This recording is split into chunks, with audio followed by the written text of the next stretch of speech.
पराभव झालाय, काय सांगा? नाही, माझ्यासाठी लढत छोटी नव्हती, लढत ही मोठीच होती. सुरुवातीचा म्हणजे माझा पहिला विजय झाला तो जो बिनविरोधीचा मागे जो हट्टास होता तो मी मोडून काढला.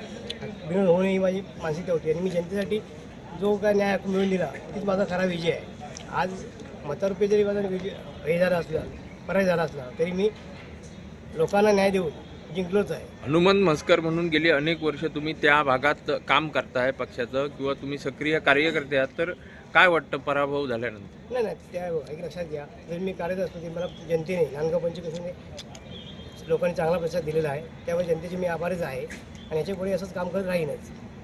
म्हणजे तुमच्यासमोर मोठे जे बलाढ्य नेते जे होते आणि त्यांचा विजय झाला आहे, तुमचा काही मतांनी पराभव झालाय, काय सांगा? नाही, माझ्यासाठी लढत छोटी नव्हती, लढत ही मोठीच होती.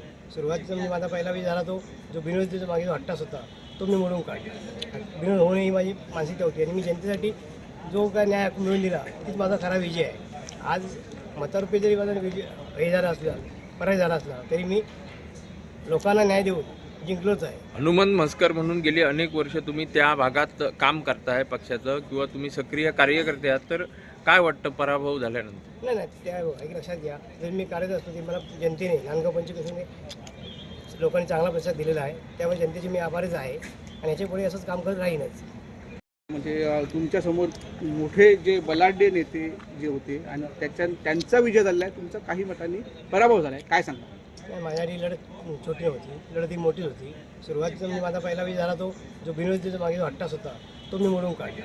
बिनविरोध होणे ही माझी मानसिकता होती आणि मी जनतेसाठी जो काय न्याय मिळवून दिला तीच माझा खरा विजय आहे. आज मतारूपी जरी माझा विजय हे झाला असला, पराजय झाला असला तरी मी लोकांना न्याय देऊन जिंकलोच आहे. हनुमंत म्हसकर म्हणून गेली अनेक वर्ष तुम्ही त्या भागात काम करताय पक्षाचं किंवा तुम्ही सक्रिय कार्यकर्ते आहात, तर काय वाटतं पराभव झाल्यानंतर? नाही नाही, त्या एक लक्षात घ्या, जर मी कार्यरत असतो की मला जनतेने नांदगाव पंचकृषीने लोकांनी चांगला प्रतिसाद दिलेला आहे, त्यामुळे जनतेचे मी आभारीच आहे आणि याच्यापुढे असंच काम करत राहीनच.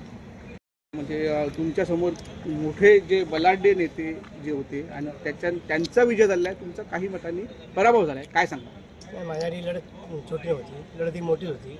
सुरुवातीचा म्हणजे माझा पहिला विजय झाला तो जो बिनविरोधीचा मागे जो हट्टास होता तो मी मोडून काढला. बिनविरोध होणे ही माझी मानसिकता होती आणि मी जनतेसाठी जो काय न्याय मिळवून दिला तीच माझा खरा विजय आहे. आज मतारूपी जरी माझा विजय हे झाला असला, पराजय झाला असला तरी मी लोकांना न्याय देऊन जिंकलोच आहे. हनुमंत म्हसकर म्हणून गेली अनेक वर्ष तुम्ही त्या भागात काम करताय पक्षाचं किंवा तुम्ही सक्रिय कार्यकर्ते आहात, तर काय वाटतं पराभव झाल्यानंतर? नाही नाही, त्या एक लक्षात घ्या, जर मी कार्यरत असतो की मला जनतेने नांदगाव पंच